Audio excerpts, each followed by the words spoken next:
Ora, meu povo, sejam bem-vindos ao Comenta Bíblia. Hoje, dia 15 de agosto, página 1092 da Bíblia em ordem cronológica. Está em Lucas 16, da parábola do administrador astuto. Jesus disse aos seus discípulos: o administrador de um homem rico foi acusado de estar desperdiçando seus bens. Então ele o chamou e lhe perguntou: o que é isso que estou ouvindo a seu respeito? Preste contas da sua administração, porque você não pode continuar sendo administrador. O administrador disse a si mesmo: meu senhor está me despedindo, então o que farei? Para cavar não tenho forças e tenho vergonha de mendigar. Já sei o que vou fazer para que, quando perder o meu emprego aqui, as pessoas me recebam em suas casas. Então chamou cada um dos devedores do seu senhor e perguntou ao primeiro: quanto você deve ao meu senhor? E respondeu-lhe: 100 potes de azeites. O administrador lhe disse: tome a sua conta, sente-se depressa e escreva 50. A seguir ele perguntou ao segundo: e você quanto deve? 100 tonéis de trigo, respondeu ele. Tome a sua conta e escreva 80. O Senhor elogiou o administrador desonesto, porque agiu astutamente, pois os filhos deste mundo são mais astutos no trato entre si do que os filhos da luz. Por isso, eu lhes digo, usem a riqueza deste mundo ímpio para ganhar amigos, de forma que quando ela acabar, estes amigos os recebam nas moradas eternas. Quem é fiel no pouco também é fiel no muito, e quem é desonesto no pouco também é desonesto no muito. Assim, se vocês não forem dignos de confiança em lidar com as riquezas deste mundo ímpio, quem lhes confiará verdadeiras riquezas? E se vocês não forem dignos de confiança em relação ao que é dos outros, quem lhes dará o que é de vocês? Nenhum servo pode servir a dois senhores, pois odiará um e amará outro, ou se dedicará a um e desprezará o outro. Vocês não podem servir a Deus e ao dinheiro. Os fariseus, que amavam o dinheiro, ouviram tudo isso e zombavam de Jesus. Ele lhes disse: vocês são os que se justificam a si mesmos aos olhos dos homens, mas Deus conhece o coração de vocês. Aquilo que tem muito valor entre os homens é detestável aos olhos de Deus. A lei e os profetas profetizaram até João. Desse tempo em diante estão sendo pregadas as boas novas do reino de Deus, e todos tentam forçar sua entrada nele. É mais fácil os céus e a terra desaparecerem do que cair da lei o menor traço. Uma vírgula, né? Quem se divorciar de sua mulher e se casar com outra mulher, estará cometendo adultério. E o homem que se casar com uma mulher divorciada estará cometendo adultério. Paramos aqui no versículo 18. No capítulo 16 ainda, de Lucas, no versículo 19 ao 31, vai falar do rico e Lázaro. Diz: havia um homem rico que se vestia de púrpura e de linho fino e vivia no luxo todos os dias. Diante do seu porão fora deixado um mendigo chamado Lázaro, coberto de chagas. Este ansiava comer o que caía da mesa do rico. Até os cães vinham lamber suas feridas. Chegou o dia em que o mendigo morreu e os anjos o levaram para junto de Abraão. O rico também morreu e foi sepultado. No Hades, onde estava sendo atormentado, ele olhou para cima e viu Abraão de longe, com Lázaro ao seu lado. Então chamou: pai Abraão, tem misericórdia de mim. Manda que Lázaro molhe a ponta do dedo na água e refresque a minha língua, porque estou sofrendo muito nesse fogo. Mas Abraão respondeu: filho, lembra-te de que durante a sua vida terrena, no caso, você recebeu coisas boas, enquanto que Lázaro recebeu coisas más. Agora, porém, ele está sendo consolado aqui e você está em sofrimento, em tormento. E além disso, entre vocês e nós, há um grande abismo, de forma que os que desejam passar do nosso lado para o seu, ou do seu lado para o nosso, não conseguem. Ele respondeu: então eu te suplico, pai, manda Lázaro ir à casa do meu pai, pois tenho 5 irmãos. Deixe que ele os avise, a fim de que meus irmãos não venham também para este lugar de tormento. Abraão respondeu: eles têm Moisés e os profetas, que os ouçam. Não, pai Abraão, disse ele, mas se alguém dentre os mortos fosse ter com eles se arrependeriam. Abraão respondeu, se não ouvem a Moisés e aos profetas, tampouco se deixarão convencer ou persuadir, ainda que ressuscite alguém dentre os mortos. Eita, meu Deus, essa parábola é bem interessante. Fala de um rico e de Lázaro. Logo no tema você vê o rico e Lázaro. O rico não tem nome. Veja que no mundo do porvir a coisa é toda invertida, diferenciada. Não é como aqui, agora essa vida terrena. Quem tem nome aqui é rico. Quem tem nome aqui e reconhecimento é gente que tem posses. As pessoas chegam a dizer que cada um vale o que tem. Não é assim?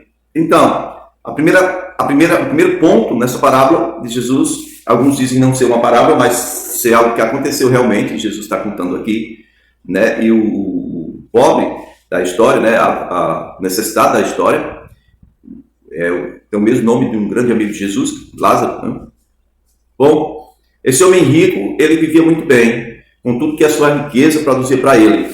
E esse pode ter sido a fraqueza dele, a criptonita dele foi só esse. Quando você tem dinheiro, o que acontece? Há pouco tempo aí no vídeo atrás, o Senhor falava sobre a questão do amor ao Deus que nós servimos, a Yahvé, e ao dinheiro. Não tem como servir aos dois. O dinheiro foi feito para a gente se servir deles. O dinheiro foi feito para servir a gente, e não o contrário.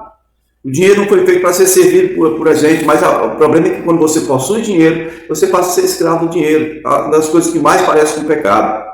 Quem comete pecado se torna escravo do pecado. Quem tem dinheiro se torna escravo do dinheiro.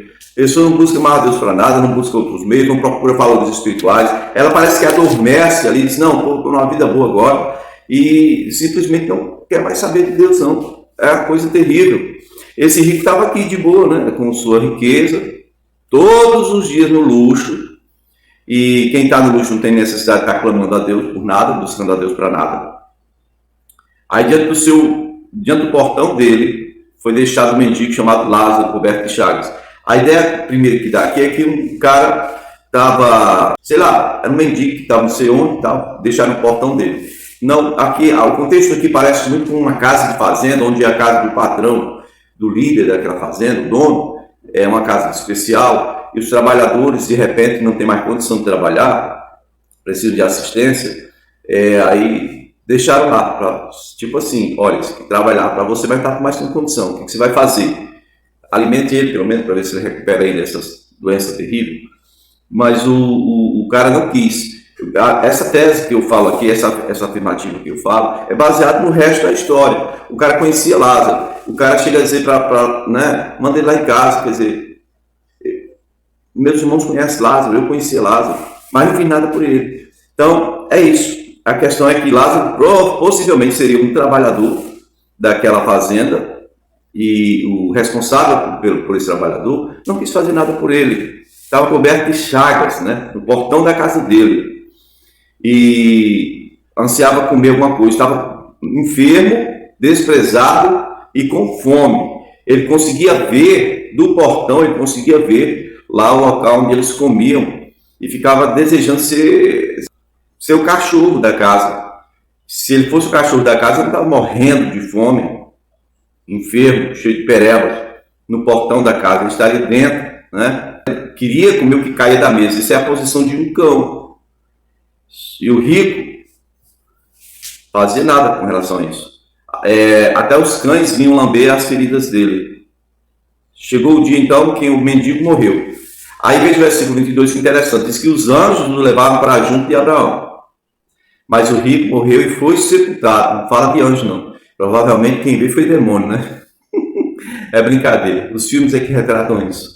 Geralmente as pessoas colocam, não, esse aqui não era de Deus, é uns anjos meio malignos. Os anjos vêm vestidos de preto para arrastar ele para as profundezas do inferno. Isso é os filmes que retratam. Ninguém sabe como é isso. Provavelmente os mesmos que vieram buscar Lázaro vieram buscar o rico também, só que conduziram para outro lugar, né? Não foi para o seio de Abraão. Então é isso. Versículo 23 diz que no Hades, no inferno, Hades, Seol, Geena, tem vários nomes que aparecem aqui para o pós-morte daqueles que não tinham ou não tiveram aliança com Deus. No Hades, onde estava sendo atormentado, veja, ele estava sendo atormentado no Hades. Ele olhou enquanto estava em tormento e viu Abraão de longe, Lázaro ao seu lado. E ele, primeira coisa aqui, né? Verso 24, no Hades, primeira coisa no Hades, ele chama Abraão de pai. Que coisa horrenda. Como é que o sujeito está no centro do inferno, sendo atormentado, mas Abraão ainda é o pai dele? Se Abraão fosse o pai dele, ele estaria no inferno? É um questionamento que eu faço. Daí você vê o que Jesus falava com os judeus: vocês são filhos do diabo, vivem fazendo vontade do diabo. Como é que vocês dizem que são filhos de Deus, ou filho de Abraão? Não tem como. Aqui, na cabecinha dele, ele ainda é filho de Abraão. Está no centro do inferno, sendo atormentado, mas chama Abraão de pai, tem misericórdia de mim. E aí vem a segunda expressão dele, que muito errada. Primeiro é chamar Abraão de pai, segundo, manda Lázaro, veja, ordene a Lázaro. Lázaro era realmente um servo. A relação que esse homem tinha com esse Lázaro era de dar ordens. Ele era um escravo, um trabalhador daquela fazenda. Manda que Lázaro molhe a ponta do dedo na água e venha refrescar minha língua, porque estou atormentado, sofrendo muito nesse fogo. Mas, versículo 25, Abraão justifica dizendo, primeiro, da forma como ele viveu a vida dele, recebendo boas coisas, enquanto Lázaro só recebeu males. E aqui fica um adendozinho para você entender. Ninguém é salvo por ter sofrido nessa vida. Ninguém é salvo, ninguém vai para o céu simplesmente porque teve uma vida de sofrimento. Por quê? Bom, mesmo quem vive sofrendo, morador de rua, tadinho, vai para o céu. Vai não. Seja morador de rua, seja morador de palácio, seja feio, bonito, grande, pequeno, seja amarelo, preto, seja o que for. Alma pecar, essa morrerá. Você só entra no céu se você tiver sido purificado pelo sangue de Jesus. A questão é, Lázaro, pelo sofrimento que ele teve na vida, ele encontrou Deus. E você? Tem gente que quanto mais sofre, pior fica. Se torna mais tenebroso. Como é que é esse coração?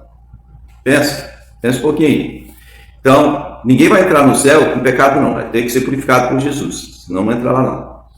E o segundo ponto é que tem um abismo, né, entre eles. Ou seja, aquela separação que Jesus disse que veio fazer, ela existe espiritualmente.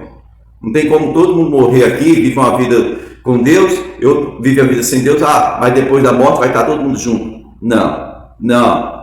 Pode estar próximo, mas tem um abismo separando, tá bom? Verso 27 diz que ele respondeu, eu suplico, pai, de novo, pai, manda Lázaro ir à casa do meu pai. Ou seja, aquela casa da fazenda era a casa do pai dele. Né? A casa principal. E essa expressão de novo, manda Lázaro vir, manda Lázaro ir. Fica configurada aqui a relação senhor e escravo, tá bom? Ele diz, eu tenho 5 irmãos lá, eles vão vir todos para esse mesmo lugar aqui, tá vendo? E aí, versículo 29 e 30 fica bem claro, quando o Senhor diz, não, eles, lá tem Moisés e os profetas, ele tem que ouvir Moisés e os profetas. Quem é Moisés e os profetas? É a Bíblia da época, é o Velho Testamento, é a lei, a Torá, né? E todos os livros dos profetas, né? Tá bom? É o Velho Testamento, a Bíblia judaica. Eles têm a Bíblia lá, leiam, que eles leiam. E aí o rico, né? Diz, não, pai, mas se mandarem Lázaro, alguém dentre os mortos, eles vão se arrepender. Ora, se ninguém escuta a Bíblia, e fica aqui bem claro que você quer se arrepender, você tem que conhecer a Bíblia. Quando você sabe o que é e o que não é vontade de Deus, você tem como se arrepender de seus caminhos maus e confessar e deixar aqueles caminhos maus. Mas se você não lê Bíblia, você não escuta a Bíblia, você vai escutar um cara só porque o cara morreu, estava ali cheio de pereba, ninguém ligava para ele, morreu, aí ele voltou dos mortos, você vai acreditar, Não. E essa foi a justificativa do Abraão aqui da história. Não, se eles não escutam Moisés e os profetas, tampouco se deixarão convencer o pessoal a dia ainda que ressuscite alguém dentre os mortos. Entenderam? Não é assim. Ninguém vai ser convencido por causa do sobrenatural ou coisas estranhas. A única coisa que pode convencer o homem do pecado, da justiça e do juízo é o Espírito Santo de Deus. Isso é mediante demonstração do poder dele mesmo, para ele mesmo, para a glória do Senhor. Amém? Então, é isso aí. Amanhã, se o Senhor nos permitir, a gente continua aqui com mais Comente Bíblia para você. Valeu, meu povo.